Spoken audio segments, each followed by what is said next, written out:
Hi, I'm Blair, 65 years old last Tuesday. And honestly, I never thought I'd be one of those women who had issues with her daughter-in-law. But here we are. My son Ryan married Madison 3 years ago, and at first, I thought she was wonderful. Charming, actually. She'd call me every week, invite me to lunch, ask about my late husband's recipes. Mom, you're going to love what Madison planned for your birthday, Ryan said when he called 2 weeks before the party. Oh, sweetheart, she didn't have to do all that, I said, folding laundry in my living room. She insisted. You know how she is. Wants everything perfect. That's sweet of her. Will it be at your place? Yeah, she's already started planning the menu. Hey, Mom, there's something I wanted to... Ryan, honey, I need your opinion on the floral arrangements. Madison's voice cut through the background, sugary and insistent. Just a second, Maddie. Mom, Ryan, the caterer's on the other line, he sighed. Sorry, Mom. Gotta go. Love you. The call ended before I could respond. My best friend Elena came over that afternoon for our usual coffee. She's known me since college, and she doesn't mince words. So Madison's throwing you a party, Elena said, stirring her coffee with more force than necessary. She is. Isn't that thoughtful? Blair, honey, when has that woman ever done anything without an angle? Elena, that's harsh. Is it? Remember when she convinced Ryan to make her co-owner of his business? Or when she suggested you sell this house because it's too much for a woman your age? I set down my cup. She was just concerned about me being alone. She was concerned about the property value. Your house is worth over $1 million in this market, and you're leaving it to Ryan in your will. You think she's after my money? Elena leaned forward. I think Madison wants control. Of Ryan, of the family narrative, and yes, of your assets. Just watch yourself at this party. I laughed it off then. I wish I hadn't. The party was last Saturday. Madison had transformed Ryan's backyard into something from a magazine. Twinkle lights, a champagne fountain, catered hors d'oeuvres. Madison glided over in a white cocktail dress, all smiles. Blair, you look absolutely radiant. Thank you, dear. This is all so beautiful. Only the best for my favorite mother-in-law. She kissed my cheek. Come, let me get you a drink. I made a special cocktail just for you. She led me to the bar where she had the bartender pour something pink and fizzy. It's a rose champagne cocktail with elderflower. You mentioned loving elderflower once. I did? I don't remember. Oh, you definitely did. Last Christmas. Here, try it. She watched me with unusual intensity as I reached for the glass. That's when I noticed her hands trembling slightly. Madison, are you all right? You seem nervous? Me? No, just excited. This is your special day. Elena appeared at my elbow. Blair, can I borrow you? I want to introduce you to someone. Oh, but she hasn't tried her drink yet, Madison said, her smile tightening. It'll just be a minute, Elena said firmly, already pulling me away.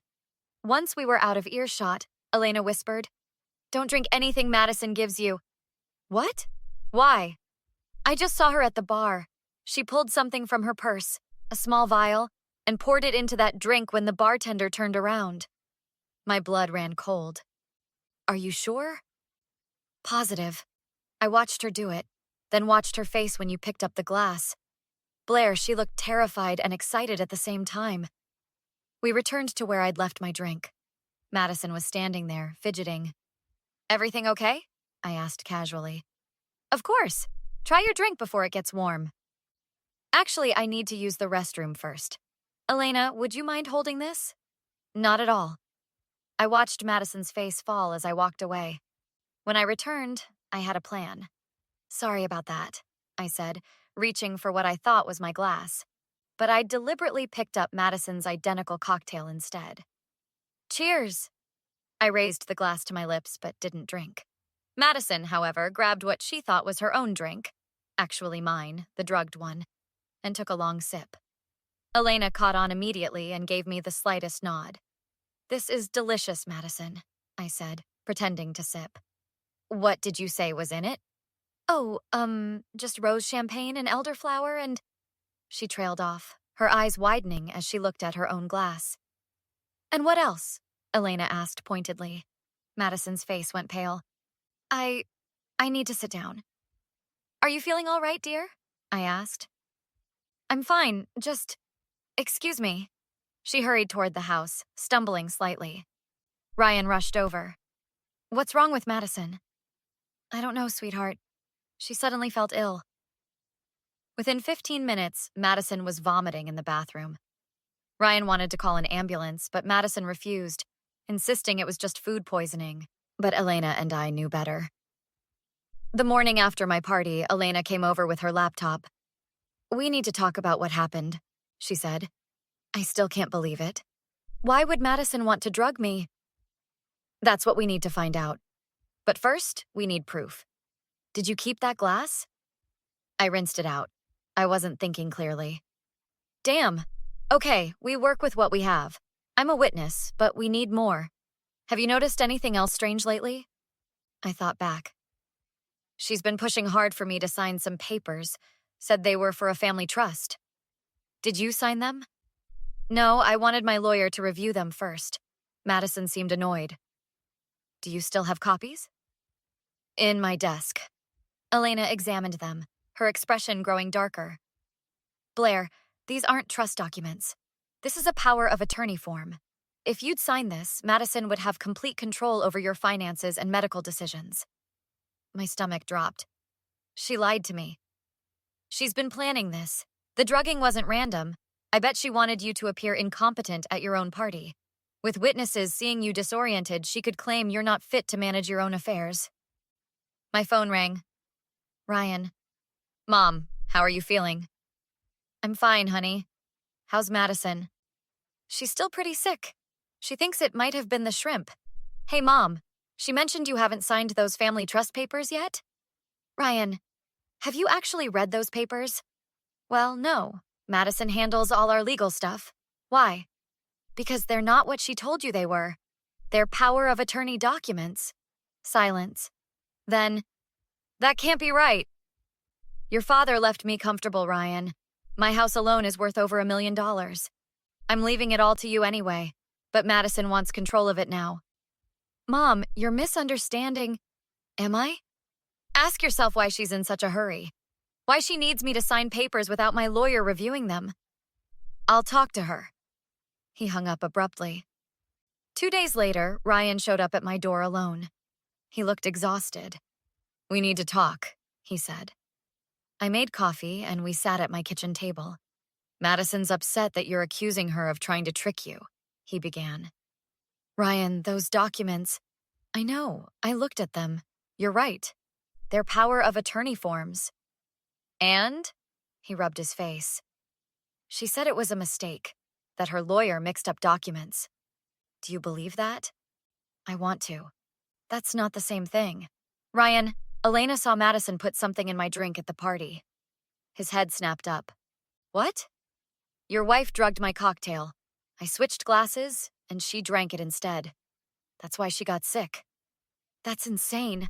Mom, Elena's wrong. She's not. Think about it.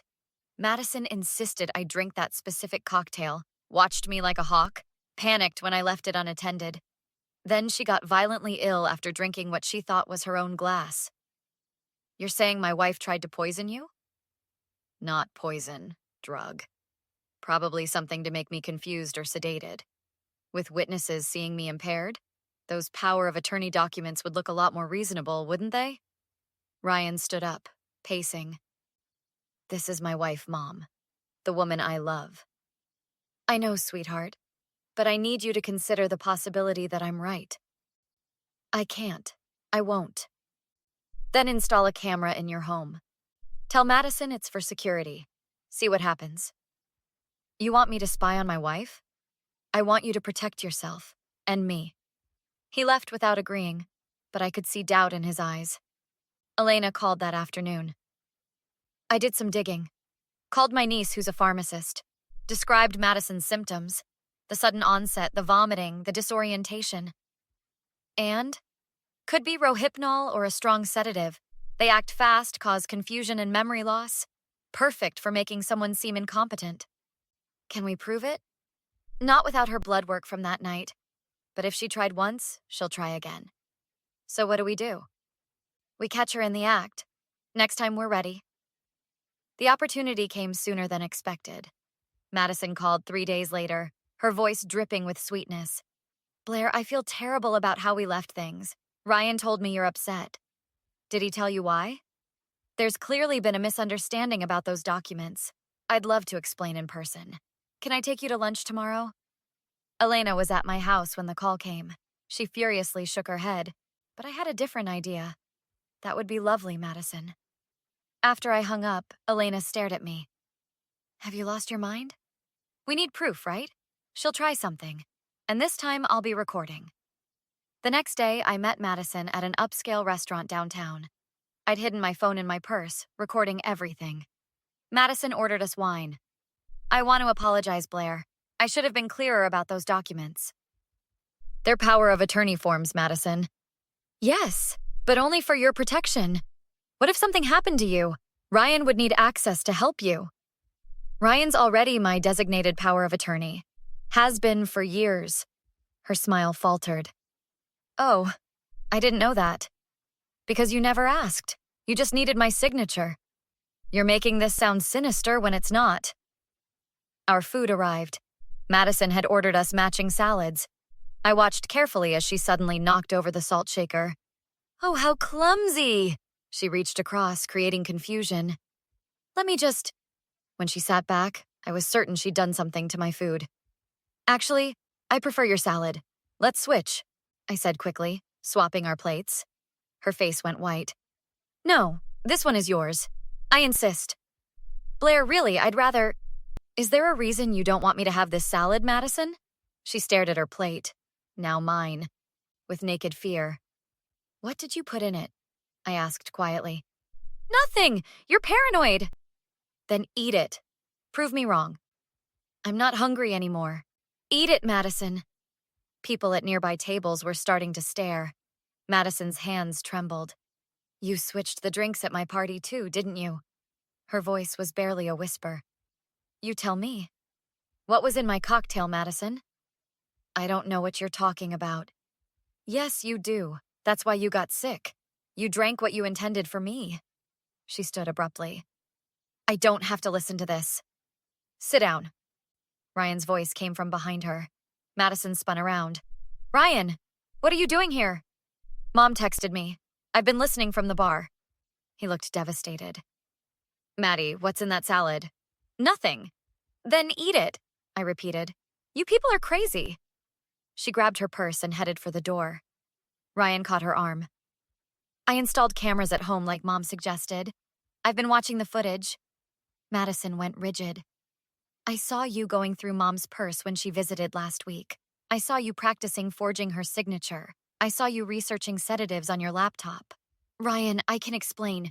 You tried to drug my mother, twice. She's standing between us. Don't you see? With her money, we could... Her money. She's my mother, Maddie. She raised me, loved me, and you tried to hurt her. Madison's mask finally cracked. She has everything. This house, her pension, your father's life insurance. Meanwhile, we're struggling with the business, and she just sits on it all. I offered to help with the business, I said. You refused. Because I didn't want a loan. I wanted what's rightfully ours. Ryan's her only child. It's all coming to us anyway. So you decided to speed up the process? Ryan's voice was ice. I just needed control for a little while, just to get us stable. Then she could have it all back. By drugging me? Making me seem incompetent? You're old. People would believe it. And it wouldn't hurt you, just make you confused for a few hours. But you didn't know that for sure, did you? Ryan asked. You're not a doctor. You had no idea what that drug would do to her. Madison lunged for her purse, but Ryan was faster. He pulled out a small prescription bottle. This fell out in the car. It's not prescribed to you. Where did you get it? Give that back, a manager approached. Is everything all right here? No, I said firmly. Call the police, please. This woman has attempted to poison me. Twice. Madison's face twisted with rage. You'll regret this, Blair. I'll make sure everyone knows what a vindictive... She stopped as uniformed officers entered the restaurant. Ryan had already called them. Ma'am, we need you to come with us, one officer said. Madison looked at Ryan, her expression changing to desperate pleading. Baby, please, I did this for us, for our future. Don't let them take me. Ryan stepped back. You tried to hurt my mother. There is no us anymore. Detective Sarah Chen interviewed me the next day at the police station. Walk me through both incidents, she said, recorder running. I told her everything, the party, the switched drinks, Madison's symptoms, the lunch, the salad, Ryan's confrontation. We have the prescription bottle Ryan found. It contains Ambien, not prescribed to Mrs. Madison Hayes. We're testing the salad your server preserved, and Mr. Hayes provided us with security footage showing Mrs. Hayes researching sedatives and practicing signature forgery. Is it enough? Elena asked. For assault charges, possibly attempted elder abuse, and forgery? Yes. Mrs. Hayes has already retained a lawyer and is claiming this is all a misunderstanding. Of course she is, I said. Ryan called that evening. Mom, I'm so sorry. You couldn't have known, sweetheart. I should have seen it. The way she talked about money, about your house. She was practical, practically criminal. He laughed sadly. I filed for divorce this morning. How are you doing? Honestly, I'm angry. At her, at myself for being blind. But mostly, I'm grateful you're okay. If you hadn't switched those drinks. But I did. I'm fine, Ryan.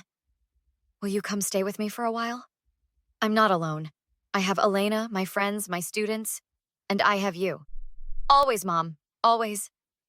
The trial took 6 months. Madison's lawyer tried every angle, claiming I was confused, that Elena was lying, that Ryan was coerced. But the evidence was overwhelming. The Ambien in the bottle matched what they found in the salad. The security footage showed clear intent. The forged documents proved motive. Madison was convicted of attempted assault with a chemical substance and attempted elder abuse. She got 3 years in prison and 5 years probation. Before sentencing, she was given a chance to speak. She looked directly at me. Blair, I'm truly sorry.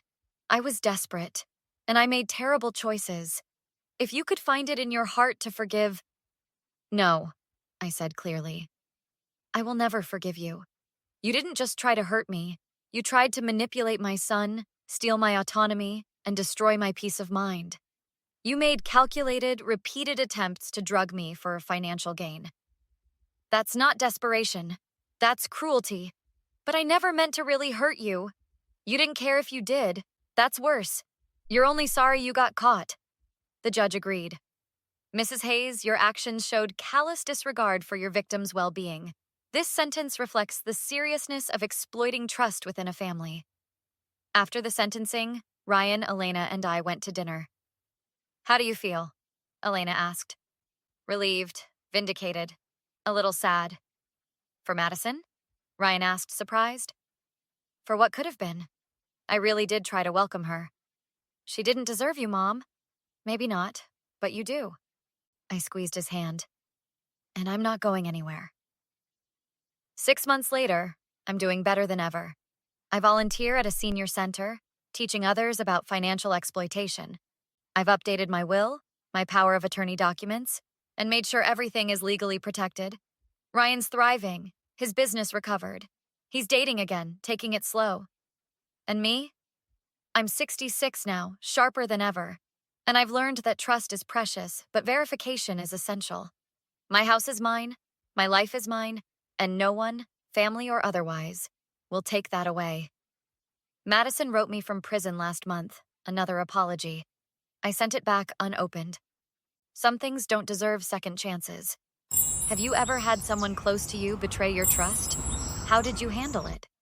Let me know in the comments below, and don't forget to like and subscribe for more true stories about standing up for yourself.